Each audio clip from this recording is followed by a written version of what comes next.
तो भारत के भूगोल के 300 वन लाइनर अभी हम शुरू करने वाले हैं। वीडियो में अंत तक बने रहिएगा। बहुत ही शानदार क्लास रहने वाली है आपकी और पूरा भारत का भूगोल आपका रिवाइज हो जाएगा। फिर चाहे आप किसी भी परीक्षा की तैयारी कर रहे हो, विशेष तौर पर यूपी लेखपाल और लोअर पीसीएस में ये क्लास बहुत ही फायदेमंद रहने वाली है। तो वीडियो को लाइक कर लीजिए, चैनल पर नए हैं चैनल को सब्सक्राइब कर लीजिए, क्योंकि प्रश्न यहीं से आएगा। आप पढ़ते रहेंगे आप मेरे साथ तो आपको यकीन आएगा। रही बात आज के वीडियो की इस पीडीएफ की या हमारे चैनल पर उपलब्ध अन्य वीडियोस की पीडीएफ की, तो स्क्रीन पर आपको एक व्हाट्सएप नंबर दिख रहा होगा, वहां पर आप मैसेज कर सकते हैं। डिस्क्रिप्शन बॉक्स में आपको टेलीग्राम का लिंक मिल जाएगा, वहां पर जाकर भी आप हमें क्यूआरसी हेल्प टेलीग्राम पर सर्च करके भी मैसेज कर सकते हैं और आपको पूरी जानकारी प्रोवाइड करवा दी जाएगी किस प्रकार आप हमारे साथ जुड़ सकते हैं। तो चलिए बिना वक्त गवाए शुरू करते हैं आज का ये बेहतरीन सेशन। तो बात करते हैं भारत के सामान्य परिचय एवं तटीय सीमा से। भारत उत्तरी गोलार्ध में 8 डिग्री 4 मिनट से 37 डिग्री 6 मिनट उत्तरी अक्षांश और 68 डिग्री 7 मिनट से 97 डिग्री 25 मिनट पूर्वी देशांतर के मध्य में स्थित है। भारत का कुल भौगोलिक क्षेत्रफल 32,87,263 वर्ग किलोमीटर है, जो विश्व के कुल क्षेत्रफल का 2.4% है।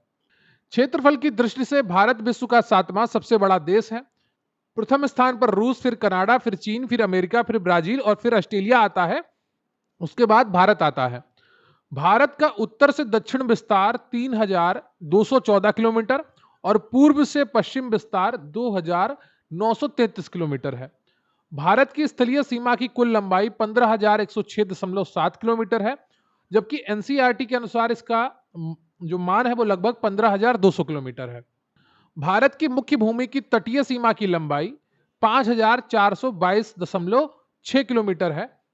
आधुनिक जीआईएस तकनीकों से भारत की कुल तटीय सीमा अब 11,098.81 किलोमीटर मापी गई है। पूर्व में यह 7,516.6 किलोमीटर से 48% अधिक हो गई है। भारत के 9 राज्य और 4 केंद्र शासित प्रदेश समुद्री तट रेखा से लगे हुए हैं। संशोधित आंकड़ों के अनुसार सबसे लंबी तटीय रेखा गुजरात की है 2,340.62 किलोमीटर। इसके बाद तमिलनाडु आता है 1,068.69 किलोमीटर और उसके बाद आता है आंध्र प्रदेश, जिसकी जो समुद्री सीमा है या तटीय सीमा है 1,053.07 किलोमीटर है। सबसे तटीय जो छोटी तटीय रेखा वाला राज्य गोवा है, जिसकी सीमा है 193.95 किलोमीटर। ये नए आंकड़े हैं संशोधित आंकड़ों के अनुसार। कर्क रेखा की अगर बात की जाए तो 23.5 डिग्री उत्तरी अक्षांश को कर्क रेखा कहते हैं। यह भारत के 8 राज्यों से होकर गुजरती है। 8 राज्यों के नामों की अगर बात की जाए तो गुजरात है, राजस्थान है, मध्य प्रदेश है, छत्तीसगढ़ है, झारखंड है, पश्चिम बंगाल है, त्रिपुरा है, मिजोरम है। भारत का मानक समय 82.5 डिग्री पूर्वी देशांतर से लिया गया है, जो मिर्जापुर, प्रयागराज, नैनी से होकर गुजरता है।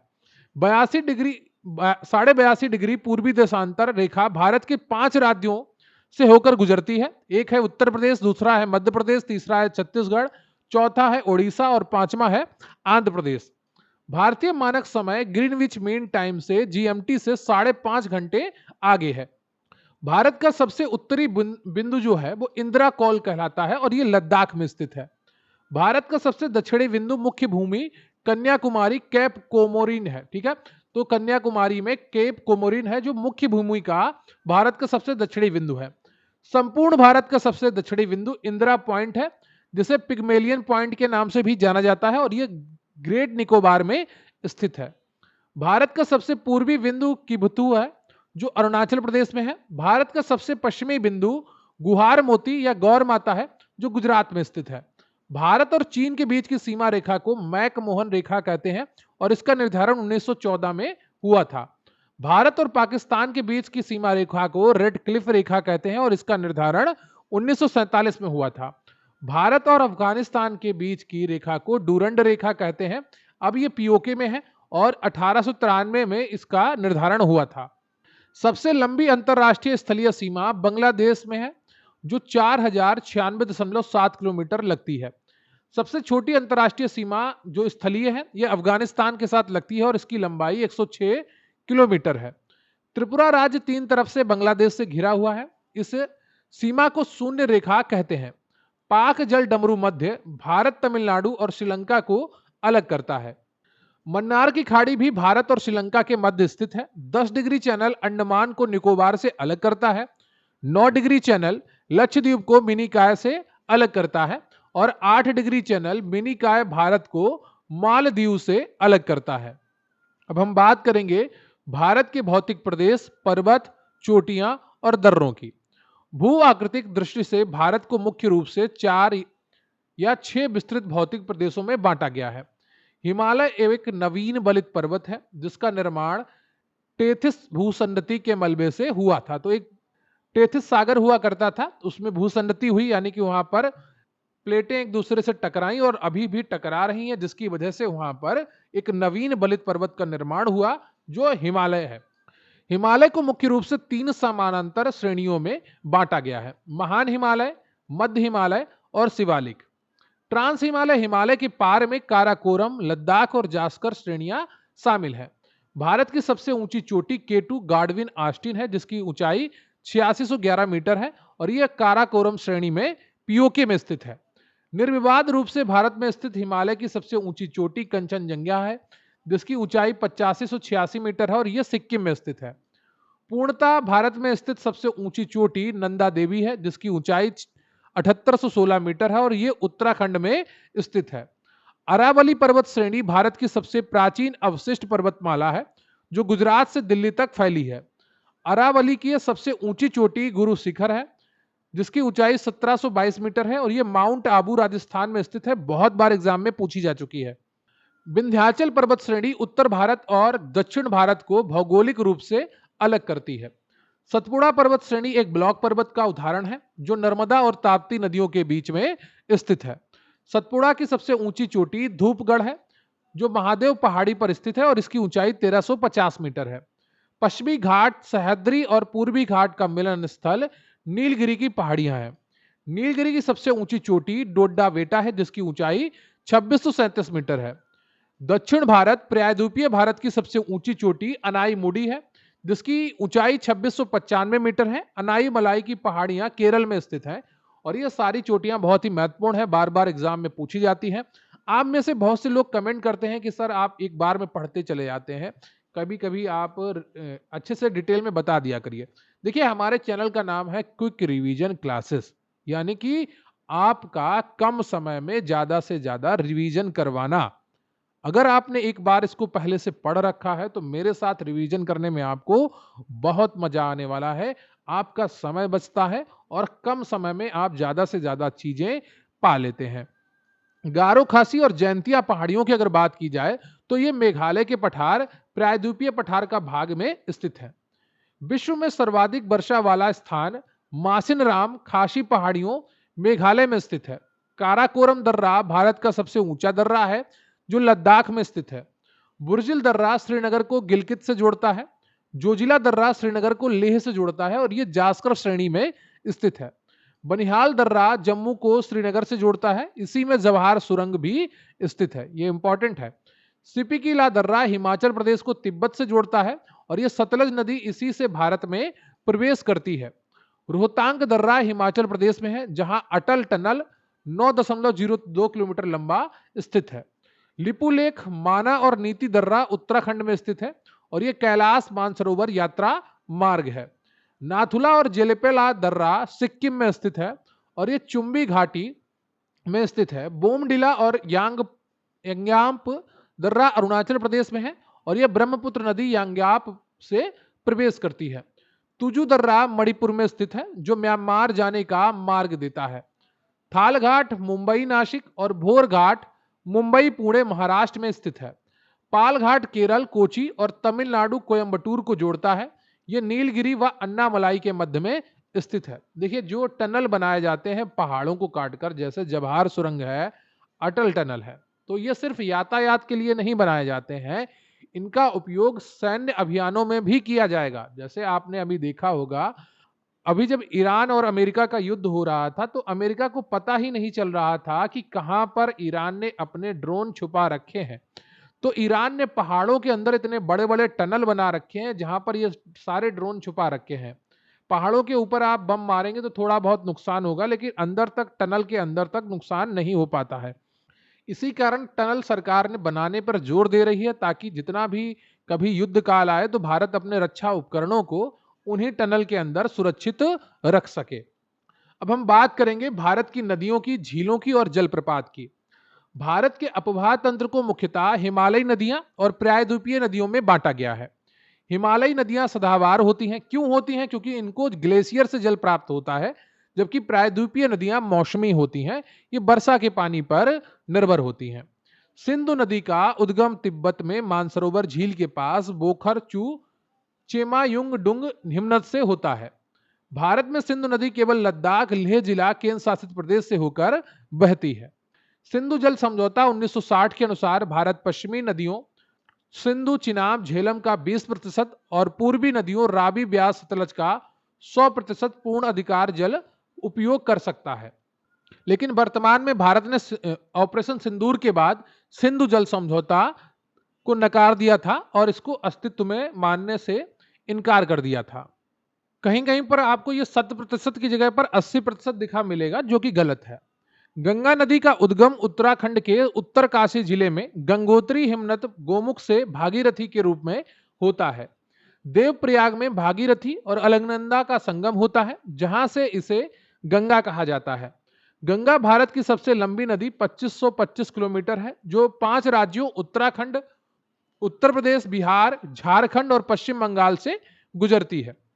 उत्तर प्रदेश में गंगा बिजनौर जिले से प्रवेश करती है और बलिया से बाहर निकलती है। कुल 28 जिलों में यूपी में इसका प्रवाह है। बांग्लादेश में गंगा को पद्मा के नाम से जाना जाता है। ब्रह्मपुत्र नदी का उद्गम तिब्बत में चेमायुंगडुंग हिमनद आंशिक ग्लेशियर से होता है। तिब्बत में इसे सांगपो, अरुणाचल में इसे दिहांग और असम में ब्रह्मपुत्र और बांग्लादेश में जमुना कहते हैं। विश्व की सबसे बड़ी नदी द्वीप जो है वो माजुली है, जो कि असम में ब्रह्मपुत्र नदी पर स्थित है। कई बार परीक्षाओं में पूछा गया है। विश्व का सबसे बड़ा नदी द्वीप माजुली है, जो कि असम में ब्रह्मपुत्र नदी पर स्थित है। गंगा और ब्रह्मपुत्र मिलकर विश्व का सबसे बड़ा डेल्टा सुंदरवन डेल्टा बनाती हैं। यमुना नदी गंगा की सबसे लंबी सहायक नदी है, जो यमुनोत्री बंदरपुंछ से निकलकर प्रयागराज में गंगा से मिलती है। प्रायद्वीपीय भारत की सबसे लंबी नदी गोदावरी 1465 किलोमीटर है। गोदावरी को दक्षिण गंगा या वृद्ध गंगा भी कहा जाता है। ये थोड़ा कंफ्यूज करता है गोदावरी और कावेरी नदी। इसका उद्गम त्र्यंबकेश्वर, नासिक से होता है। ठीक है, तो गोदावरी को दक्षिण गंगा या वृद्ध गंगा कहते हैं और इसका उद्गम जो है वो त्र्यंबकेश्वर, नासिक से होता है। कृष्णा नदी का उद्गम महाबलेश्वर, महाराष्ट्र से होता है और कावेरी नदी को दक्षिण भारत की गंगा कहा जाता है। इसका उद्गम ब्रह्मगिरी की पहाड़ी, कर्नाटक से होता है। ठीक है, कावेरी को दक्षिण भारत की गंगा और जो गोदावरी है उसको दक्षिण गंगा या वृद्ध गंगा कहते हैं। ये अंतर आपको पता होना जरूरी है। नर्मदा और ताप्ती नदियां जो हैं ये भ्रंश घाटी से होकर बहती हैं और अरब सागर खंपात की खाड़ी में गिरती हैं। नर्मदा और ताप्ती नदियां डेल्टा नहीं बनाती हैं, बल्कि ये एस्चुरी बनाती हैं, यानी कि ज्वारनद मुख का निर्माण करती हैं। लूनी नदी एक अंतःस्थलीय नदी है जो कच्छ के रण गुजरात में विलुप्त हो जाती है। भारत की सबसे बड़ी मीठे पानी की झील बुलर झील जम्मू कश्मीर है, जो एक टेक्टोनिक झील है। अगला प्रश्न है आपका कि भारत की सबसे बड़ी खारे पानी की लैगून झील कौन सी है? तो ये चिल्का झील है, उड़ीसा में स्थित है। भारत में सबसे अधिक खारे पानी की अंतःस्तरीय झील सांबर झील है, जो राजस्थान में स्थित है। तो ये अंतःस्थलीय है, यानी कि चारों तरफ से लैंडलॉक है। लोनार झील की अगर बात की जाए तो ये महाराष्ट्र के एक क्रेटर झील है, जिसका निर्माण उल्का पिंड के गिरने से हुआ है। पूर्वोत्तर भारत की सबसे बड़ी मीठे पानी की झील लोकटक झील है, जो कि मणिपुर में स्थित है। लोकटक झील में विश्व का एकमात्र तैरता हुआ राष्ट्रीय उद्यान स्थित है, जो केबुल नामजाओ नाम से जाना जाता है। भारत की सबसे लंबी झील वेम्बनाड झील केरल है, जहां वेलिंगटन द्वीप स्थित है और यहां पर नौकायन प्रतियोगिता होती है। पुलिकट झील आंध्र प्रदेश 84% और तमिलनाडु 16% की सीमा पर स्थित एक लैगून है। यहीं पर सतीश धवन अंतरिक्ष केंद्र भी स्थित है। भारत का सबसे ऊंचा जलप्रपात कुचिकल जलप्रपात 455 मीटर और बरहाई नदी पर यह स्थित है, कर्नाटक में। जोगिया गरसोप्पा महात्मा गांधी जलप्रपात शरावती नदी, कर्नाटक में स्थित है। धुआंधार और कपिलधारा जलप्रपात नर्मदा नदी, मध्य प्रदेश में स्थित है। हुंडरू जलप्रपात स्वर्णरेखा नदी झारखंड में स्थित है। चित्रकूट जलप्रपात को भारत का नियाग्रा कहा जाता है और यह इंद्रावती नदी छत्तीसगढ़ में स्थित है। शिव समुद्रम जलप्रपात कावेरी नदी कर्नाटक पर है। चुलिया जलप्रपात चंबल नदी राजस्थान पर स्थित है। और उत्तर प्रदेश की सबसे प्रमुख झील गोविंद बल्लभ पंत सागर कृत्रिम झील रिहंद बांध सोनभद्र पर स्थित है। फुलर झील पीलीभीत यूपी से गोमती नदी का उद्गम स्थल है। और मैदानी भाग से निकलने वाली एकमात्र नदी कौन है? गोमती नदी है। भारत की जलवायु मुख्य रूप से उष्णकटिबंधीय मानसूनी जलवायु है। अब हम बात करेंगे भाग 4 की, जिसमें कृषि होगी, बागवानी होगी, वानिकी होगी एवं पशुपालन होगा। भारत के कुल क्षेत्रफल के लगभग 51% भाग पर कृषि की जाती है। भारतीय अर्थव्यवस्था में कृषि को प्राथमिक क्षेत्र के अंतर्गत रखा जाता है। ऋतुओं के आधार पर भारतीय फसलें 3 प्रकार की हैं: रबी, खरीफ और जायद। रबी फसलों की बुवाई अक्टूबर नवंबर में होती है। गेहूं, चना, मटर, सरसों, आलू आदि इनमें आते हैं। खरीफ फसलों की बुवाई जून जुलाई में होती है। धान, मक्का, ज्वार, बाजरा, कपास, गन्ना, सोयाबीन आदि इसमें आते हैं। जायद फसलें बुआई मार्च अप्रैल में होती है। तरबूज, खरबूजा, खीरा, ककड़ी मुख्यतः यहाँ पर सब्जियां आती हैं। इसके अलावा इस समय जायद की फसल के रूप में मक्का भी होती है कई इलाकों में, और धान भी कई इलाकों में होती है। भारत में हरित क्रांति की शुरुआत 1966-67 में हुई। डॉक्टर इसके MS स्वामीनाथन है भारत में, और विश्व में नॉर्मन बोरलॉग है। हरित क्रांति का सर्वाधिक सकारात्मक प्रभाव गेहूं और फिर चावल के उत्पादन पर पड़ा। पंजाब, हरियाणा, पश्चिमी उत्तर प्रदेश ने इसका सर्वाधिक लाभ उठाया।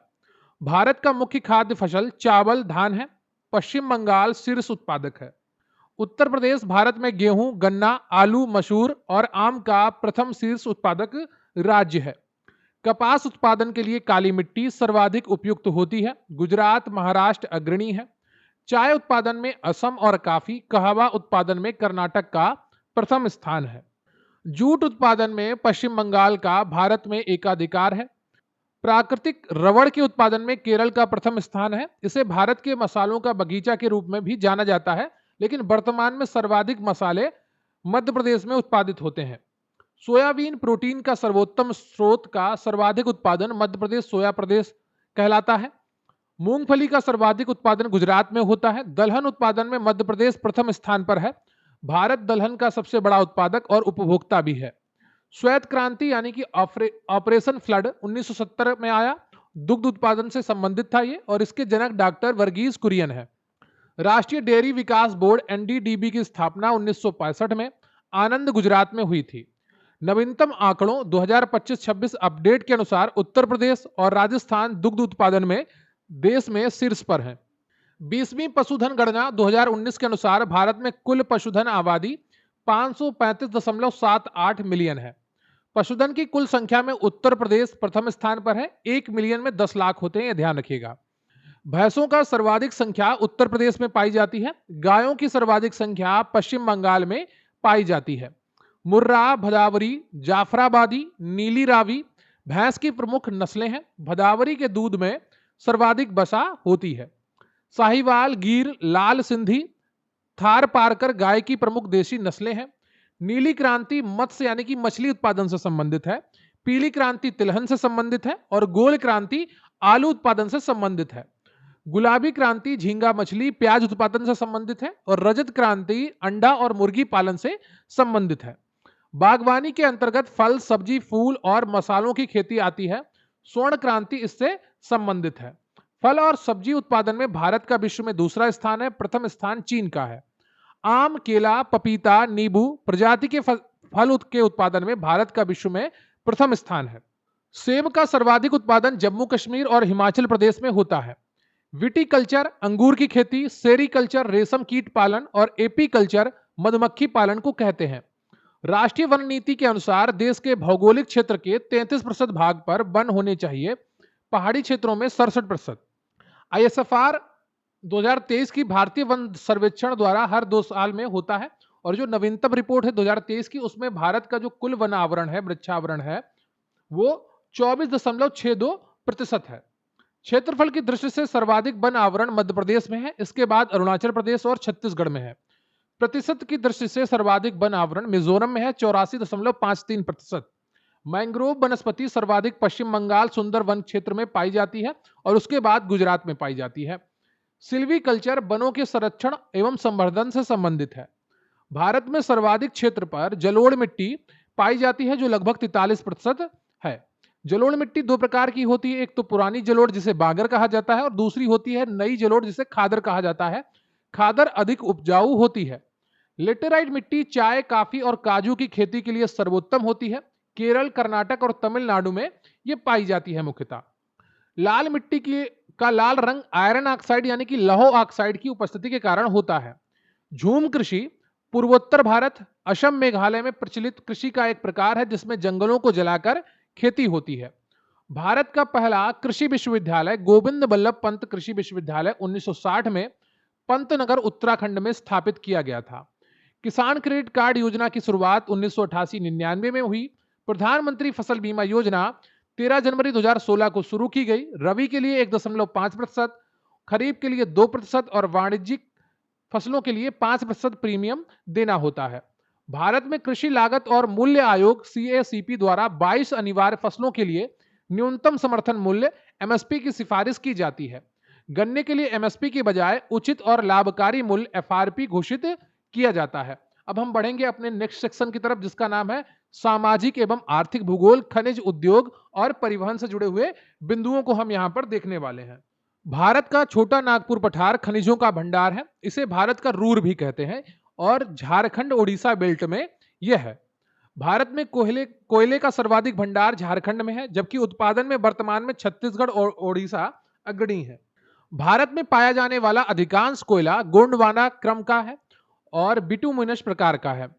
एंथ्रेसाइट सबसे उत्तम कोटि का कोयला होता है जो भारत में केवल कारगिल, जम्मू कश्मीर में मिलता है। कारगिल में, जम्मू कश्मीर में मिलता है एंथ्रेसाइट टाइप का कोयला। पेट्रोलियम का सर्वाधिक उत्पादन बॉम्बे हाई अरब सागर से होता है। डिगबोई असम भारत का सबसे पुराना तेल कुआं है। यूरेनियम का प्रमुख खनन स्थल जादूगोड़ा झारखंड है। हाल ही में आंध्र प्रदेश का तुमालापल्ली सबसे बड़ा भंडार बना है। थोरियम के विश्व के सबसे बड़े भंडार भारत में केरल के तट की मोनाजाइट बालू में पाए जाते हैं। लौह अयस्क आयरन और उत्पादन में ओडिशा प्रथम स्थान पर है। मयूरभंज, क्योंझर और इसकी प्रमुख खदानें हैं। ठीक है। कुद्रेमुख और बेल्लारी कर्नाटक तथा बैलाडीला छत्तीसगढ़ लौह अयस्क के लिए प्रसिद्ध है। तांबा जो है इसका सर्वाधिक उत्पादन मध्य प्रदेश में मलाज खंड में होता है। भंडार इसका राजस्थान के खेतड़ी में भी है। बॉक्साइट की अगर बात की जाए तो ये एल्यूमिनियम का एक अयस्क है और इसके उत्पादन और भंडार दोनों ओडिशा प्रथम है। अभ्रक के उत्पादन में आंध्र प्रदेश, नेल्लोर शीर्ष पर है और विश्व में भारत का प्रमुख स्थान है। सोना का सर्वाधिक उत्पादन कर्नाटक, कोलार और हट्टी की खदानों में होता है। हीरा यानी कि डायमंड भारत में केवल पन्ना मध्य प्रदेश की खदानों में निकाला जाता है। चांदी और जस्ता और सीसा के उत्पादन में राजस्थान जावर की खदानें एकाधिकार रखता है। भारत का पहला सफल सूती वस्त्र कारखाना 1854 में काओसजी नाना भाई डावर द्वारा मुंबई में स्थापित किया गया था। अहमदाबाद को भारत का मैनचेस्टर, कोयम्बटूर को दक्षिण भारत का और कानपुर को उत्तर भारत का मैनचेस्टर कहा जाता है। भारत का पहला लौह इस्पात कारखाना टिस्को जमशेदपुर साकची में स्वर्ण रेखा नदी के तट पर खुला है। भिलाई इस्पात संयंत्र छत्तीसगढ़ सोवियत संघ की मदद से, राउरकेला ओडिशा जर्मनी की मदद से और दुर्गापुर पश्चिम बंगाल ब्रिटेन की मदद से द्वितीय पंचवर्षीय योजना में स्थापित हुए। Bokaro steel plant Jharkhand Soviet संघ की सहायता से तृतीय पंचवर्षीय योजना में स्थापित हुआ। भारत का सबसे लंबा राष्ट्रीय राजमार्ग NH-44 श्रीनगर से कन्याकुमारी 37-45 किलोमीटर लंबा है। भारत का सबसे छोटा राष्ट्रीय राजमार्ग NH-327 भी है जो लगभग 1.2 किलोमीटर लंबा है और ये पश्चिम बंगाल में स्थित है। पूर्व में NH-47A था। ये स्वर्णिम चतुर्भुज योजना गोल्डन क्वाड्रिलेटरल 4 महानगरों दिल्ली, मुंबई, चेन्नई, कोलकाता को जोड़ती है और ये 5846 किलोमीटर लंबी है। उत्तर दक्षिण गलियारा श्रीनगर को कन्याकुमारी से और पूर्व पश्चिम गलियारा पोरबंदर को सिलचर से जोड़ता है और ये दोनों सड़कें, जो ये दोनों गलियारे हैं, झांसी में मिलते हैं, एक दूसरे को काटते हैं। भारतीय रेलवे प्रणाली एशिया में दूसरी और विश्व में चौथी सबसे बड़ी है। भारत में पहली रेलगाड़ी 16 अप्रैल 1853 को मुंबई से ठाणे के बीच लाल डलहौजी के काल में चली थी। कोंकण रेलवे 760 किलोमीटर महाराष्ट्र रोहा से कर्नाटक मंगलुरु तक पश्चिमी घाट से होकर गुजरती है। भारत का सबसे लंबा रेलमार्ग डिब्रूगढ़ असम से कन्याकुमारी विवेक एक्सप्रेस है। भारत में कुल 13 बड़े बंदरगाह हैं, जिनमें सर्वाधिक तमिलनाडु में 3 है। कांडला दीनदयाल पोर्ट गुजरात का एक ज्वारीय बंदरगाह है और यह मुफ्त व्यापार क्षेत्र है। ठीक है। मुंबई बंदरगाह भारत का सबसे बड़ा प्राकृतिक बंदरगाह है। नेहवा सेवा JNPT सबसे बड़ा कृत्रिम एवं आधुनिक बंदरगाह है। विशाखापत्तनम आंध्र प्रदेश भारत का सबसे गहरा और सुरक्षित बंदरगाह है। डाल्फिन नोन पहाड़ी के पीछे यह स्थित है। चेन्नई सबसे पुराना कृत्रिम बंदरगाह है और तूतीकोरिन तमिलनाडु को मोती बंदरगाह कहा जाता है। Pearl port. हल्दिया कोलकाता बंदरगाह हुगली नदी पर स्थित एक नदीय बंदरगाह है। राष्ट्रीय जलमार्ग 1 NW1 प्रयागराज से हल्दिया 1620 किलोमीटर गंगा नदी पर भारत का सबसे लंबा जलमार्ग है। राष्ट्रीय जलमार्ग 2 NW2 सादिया से धुबरी 891 किलोमीटर ब्रह्मपुत्र नदी पर असम पर है। सेतु समुद्रम परियोजना मन्नार की खाड़ी और पाक जल डमरू मध्य को जोड़ती है। भारत में पहली वायु सेवा 1911 में प्रयागराज से नैनी के बीच डाक सेवा शुरू हुई थी। इंदिरा गांधी अंतर्राष्ट्रीय हवाई अड्डा दिल्ली भारत का सबसे बड़ा और व्यस्ततम हवाई एयरपोर्ट है। कोचीन केरल विश्व का पहला पूर्णतः सौर ऊर्जा संचालित अंतर्राष्ट्रीय हवाई अड्डा है। भारत में परमाणु ऊर्जा आयोग की स्थापना 1948 में डॉक्टर होमी जहांगीर भाभा की अध्यक्षता में हुई थी। तारापुर महाराष्ट्र 1969 भारत का पहला परमाणु ऊर्जा संयंत्र है। अमेरिका की सहायता से यह स्थापित किया गया था। रावत भाटा राजस्थान, कलपक्कम और कुडरकुलम तमिलनाडु, नरोरा बुलंदशहर यूपी, काकरापार गुजरात, कैगा कर्नाटक प्रमुख परमाणु संयंत्र हैं। भारत में सर्वाधिक विद्युत उत्पादन तापीय ऊर्जा कोयला थर्मल लगभग 60% से होता है। भारत का पहला जल विद्युत संयंत्र 1897 में सिद्रापोंग दार्जिलिंग पश्चिम बंगाल में स्थापित हुआ। पवन ऊर्जा उत्पादन में तमिलनाडु और गुजरात भारत में शीर्ष पर है। सौर ऊर्जा क्षमता और उत्पादन में राजस्थान भारत का अग्रणी राज्य है। भादला सोलर पार्क विश्व का सबसे बड़ा है। मणिकरण हिमाचल प्रदेश और पूगा घाटी लद्दाख भूतापीय ऊर्जा के लिए प्रसिद्ध है। खंबात की खाड़ी और कच्छ की खाड़ी गुजरात ज्वारीय ऊर्जा की अपार संभावना वाले क्षेत्र हैं। भारत का सबसे बड़ा पवन ऊर्जा फार्म मुंपडल कन्याकुमारी तमिलनाडु में है। अब हम बात करेंगे अपने नेक्स्ट सेक्शन की, जिसमें जनसंख्या होगी, नगरीकरण होगा, स्मार्ट सिटी एवं स्मार्ट विलेज होने वाला है। भारत में पहली जनगणना 1872 में लॉर्ड मेयो के काल में हुई थी। भारत में नियमित दशकीय जनगणना की शुरुआत 1881 में लॉर्ड रिपन के काल में हुई थी। 2011 की जनगणना भारत की 15वीं, स्वतंत्र भारत की 7वीं जनगणना थी। इसका आदर्श वाक्य था, हमारी जनगणना हमारा भविष्य। अब 2026 में 16वीं जनगणना शुरू हो गई है और स्वतंत्र भारत की 8वीं जनगणना शुरू हो गई है। 1921 के दशक में भारत की जनसंख्या की इतिहास में महान विभाजक वर्ष कहा जाता है। जनसंख्या वृद्धि ऋणात्मक थी। 2011 के अनुसार भारत की कुल जनसंख्या 121.08 करोड़ है, विश्व की 17.5%। भारत की दशकीय जनसंख्या वृद्धि दर 17.7% है। वार्षिक 1.64% दर्ज की गई है। सर्वाधिक दशकीय वृद्धि दर मेघालय 27.9% में तथा सबसे कम ऋणात्मक नागालैंड 0.6% में दर्ज की गई है। जनसंख्या के आधार पर सबसे बड़ा राज्य उत्तर प्रदेश 19.98 करोड़ इसकी कुल जनसंख्या थी 2011 की जनगणना के अनुसार, जो देश की कुल जनसंख्या का 16.51% है। उसके बाद महाराष्ट्र, बिहार और पश्चिम बंगाल आते हैं। जनसंख्या के आधार पर सबसे छोटा राज्य सिक्किम है, मात्र 6.10 लाख जनसंख्या थी इसकी। केंद्र शासित प्रदेशों में सर्वाधिक जनसंख्या दिल्ली और न्यूनतम लक्षद्वीप की है। भारत का जनसंख्या घनत्व 382 व्यक्ति प्रति वर्ग किलोमीटर है। सर्वाधिक जनघनत्व वाला राज्य बिहार 1106 और उसके बाद पश्चिम बंगाल 1028 आता है। न्यूनतम जनघनत्व वाला राज्य अरुणाचल प्रदेश मात्र 17 है। भारत का लिंगानुपात 943 महिलाएं प्रति 1000 पुरुषों पर है। सर्वाधिक लिंगानुपात केरल में 1084 और न्यूनतम हरियाणा में 879 था। भारत की साक्षरता दर 73%, पुरुष 80.9% और महिलाओं की 64.6%। सर्वाधिक साक्षरता वाला राज्य केरल 94% और न्यूनतम साक्षरता बिहार 61.8% में है। भारत में नगरीय जनसंख्या 31.16% है, जबकि ग्रामीण जनसंख्या 68.84% है। सर्वाधिक नगरीय जनसंख्या में महाराष्ट्र है। सर्वाधिक नगरीय जनसंख्या प्रतिशत में गोवा 62.2% में है। सर्वाधिक ग्रामीण जनसंख्या प्रतिशत में हिमाचल प्रदेश 90% में है। भारत में भील जनजाति समूह सबसे बड़ा है 2011 की जनगणना के अनुसार, और दूसरा स्थान गोंड का है। थारू जनजाति उत्तर प्रदेश तराई क्षेत्र और उत्तराखंड की प्रमुख जनजाति है और दीपावली को शोक के पर्व के रूप में मनाती है। थारू जनजाति यूपी की सबसे बड़ी जनजाति है। टोडा जनजाति नीलगिरी की पहाड़ियों तमिलनाडु में निवास करती है और बहुपति प्रथा प्रचलित है यहाँ पर। जारबा, सोमपेन और सेंटलीज जनजातियां अंडमान एवं निकोबार द्वीप समूह में पाई जाती है। स्मार्ट सिटी मिशन 25 जून 2015 को आवास एवं शहरी मामलों के मंत्रालय द्वारा लॉन्च किया गया था। स्मार्ट सिटी मिशन के तहत देश भर में 100 शहरों को विकसित करने का लक्ष्य रखा गया। 100वां शहर शिलांग बना था। उत्तर प्रदेश के 10 शहर स्मार्ट सिटी मिशन में शामिल हैं: लखनऊ, कानपुर, प्रयागराज, वाराणसी, आगरा, अलीगढ़, झांसी, मुरादाबाद, बरेली और सहारनपुर। स्वच्छ सर्वेक्षण और स्मार्ट सिटी अवार्ड्स में लगातार इंदौर मध्य प्रदेश भारत का सबसे स्वच्छ स्मार्ट शहर घोषित हो रहा है। सूरत भी इसमें अग्रणी बना हुआ है।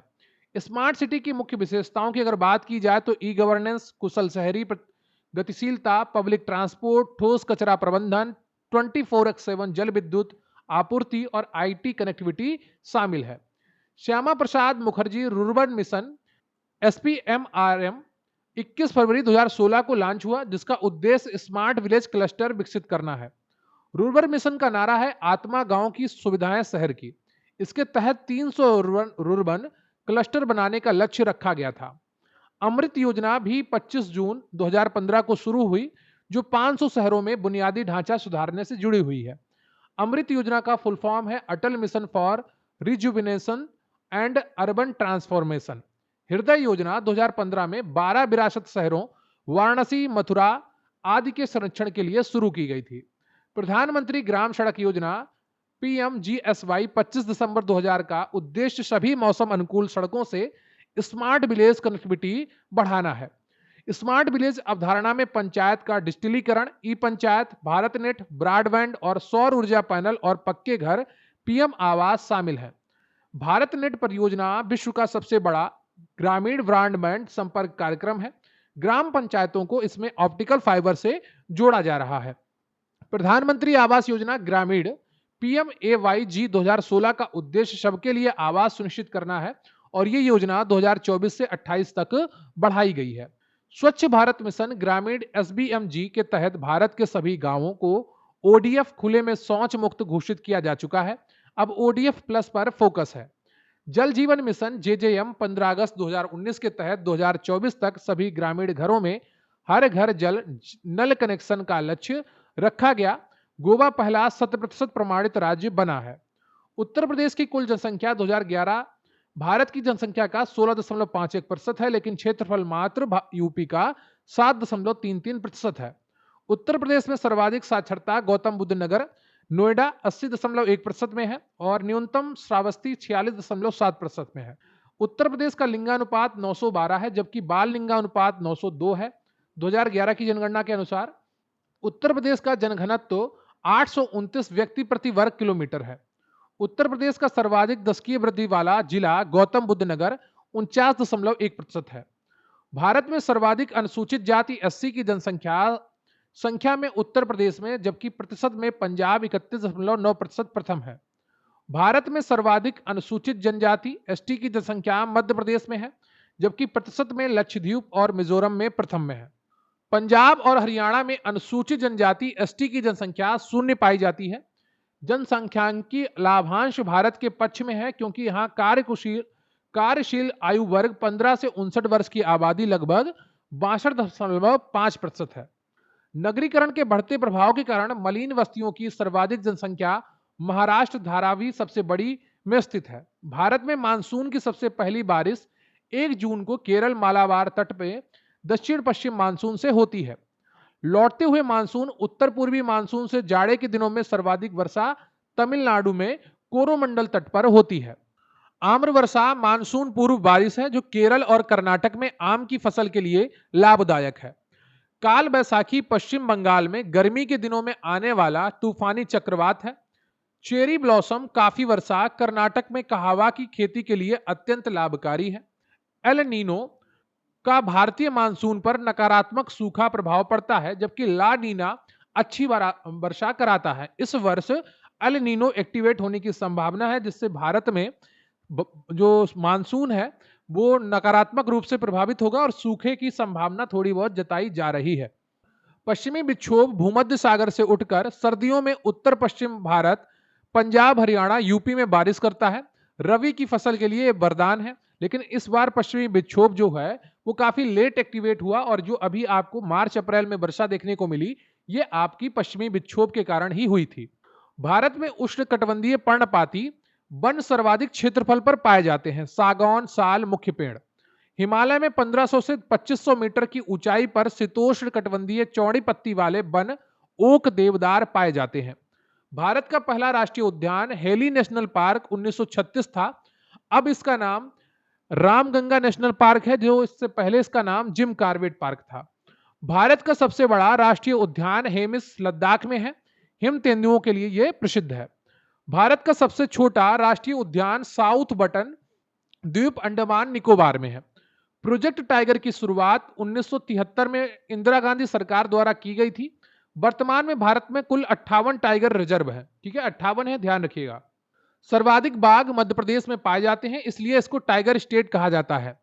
गिर राष्ट्रीय उद्यान गुजरात एशियाई शेरों का एकमात्र प्राकृतिक आवास है। काजीरंगा राष्ट्रीय उद्यान असम एक सींग वाले गैंडे के लिए विश्व प्रसिद्ध है। प्रोजेक्ट एलिफेंट हाथी की शुरुआत 1992 में सिंह भूमि झारखंड से हुई थी। गहिरमाथा समुद्री अभयारण्य उड़ीसा ओलिव रिडले कछुओं के सामूहिक घोंसलों के लिए प्रसिद्ध है। भारत में कच्छ की खाड़ी, मन्नार की खाड़ी, अंडमान निकोबार और लक्षद्वीप में प्रवाल भित्तियां पाई जाती हैं। नीलगिरी भारत का पहला और सबसे पुराना बायोस्फीयर रिजर्व है। भारत में रामसर स्थलों की कुल संख्या वर्तमान में 98 है। फरवरी 2026 में नया डेटा आया था तो 98 हो गई है, जिनमें सर्वाधिक स्थल तमिलनाडु में है जो कि 20 है। नवीनतम स्थल पटना पक्षी अभ्यारण्य यूपी और छारी डांड गुजरात में है। यूपी में कुल 11 रामसर स्थल हो गए हैं। सबसे बड़ा रामसर स्थल सुंदरबन पश्चिम बंगाल है और सबसे छोटा रेणुका झील एचपी और बेम्बानूर वेटलैंड तमिलनाडु में है। प्रथम स्थल पर चिल्का झील और केवलादेव 1981 में ये घोषित हुए थे। मॉन्ट्रेक्स रिकॉर्ड संकटग्रस्त आर्द्र भूमियों का रजिस्टर है। भारत के केवलादेव और लोकटक झील इसमें शामिल है। भाखड़ा नागल परियोजना सतलज नदी पंजाब हिमाचल पर स्थित भारत की सबसे बड़ी बहुउद्देशीय परियोजना है। हीराकुंड बांध उड़ीसा महानदी पर स्थित है। विश्व की यह सबसे लंबा मिट्टी का बांध है। टिहरी बांध उत्तराखंड भागीरथी और भिलंगाना के संगम पर स्थित भारत का सबसे ऊंचा बांध 260.5 मीटर है। सरदार सरोवर परियोजना नर्मदा नदी गुजरात पर स्थित है। मेधा पाटेकर नर्मदा बचाओ आंदोलन से जुड़ी हुई हैं। दामोदर घाटी परियोजना डीवीसी 1948 स्वतंत्र भारत की पहली बहुउद्देशीय नदी घाटी परियोजना है। अमेरिका के टेनेसी घाटी मॉडल पर यह आधारित है। तुलबुल परियोजना और उरी परियोजना झेलम नदी जम्मू कश्मीर पर स्थित है। दुलहस्ती, बगलिहार और सलाल परियोजनाएं चिनाब नदी जम्मू कश्मीर पर है।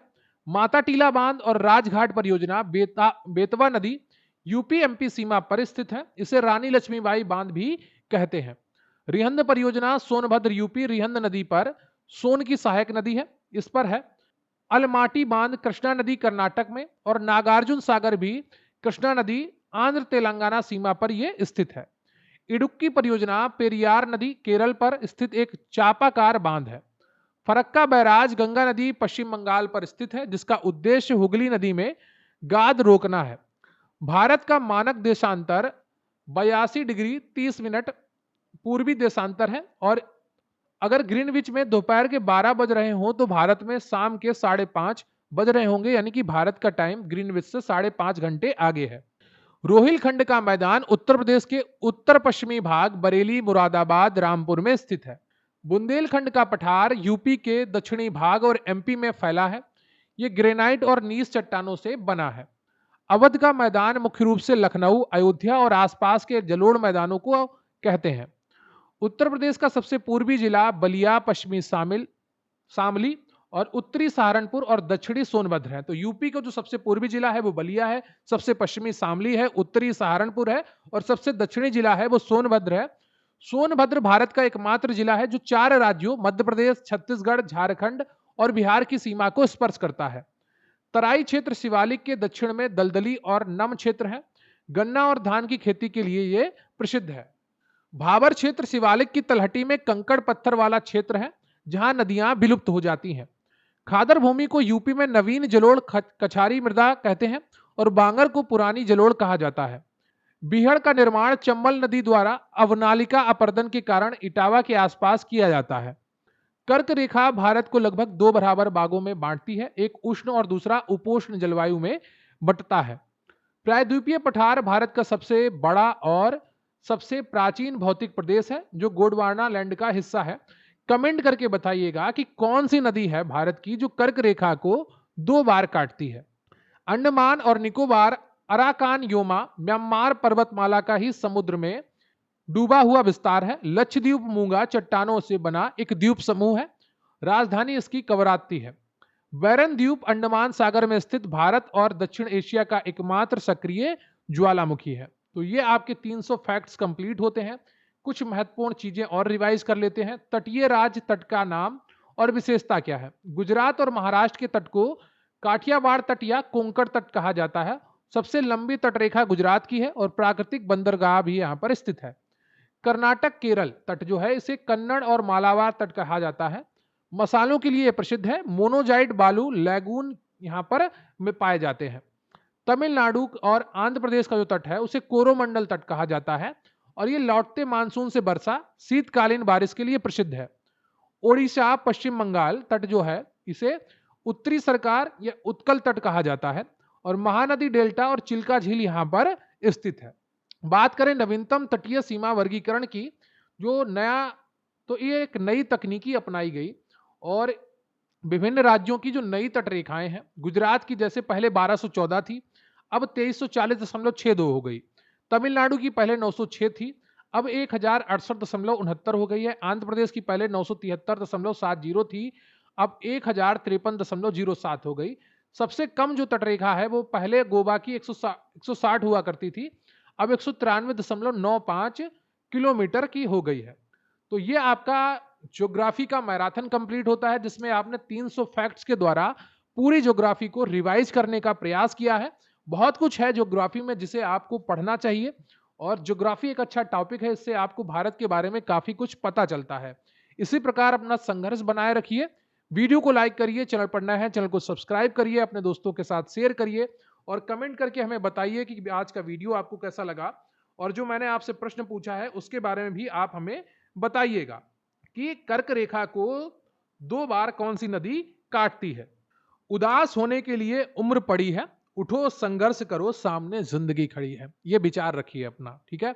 उदास नहीं होना है, पॉजिटिव रहना है और जितना ज्यादा हो सके खुद के लिए जिम्मेदारी उठानी है। खुद का टाइम बाउंड रखिए खुद को और एक डेली का टारगेट रखिए। कुछ भी करिए, टारगेट दिन का होना चाहिए। जो खाली बैठता है वही परेशान होता है, उसी का वक्त खराब होता है, ठीक है। खाली नहीं बैठना है और खुद को बेचारा नहीं बनाना है।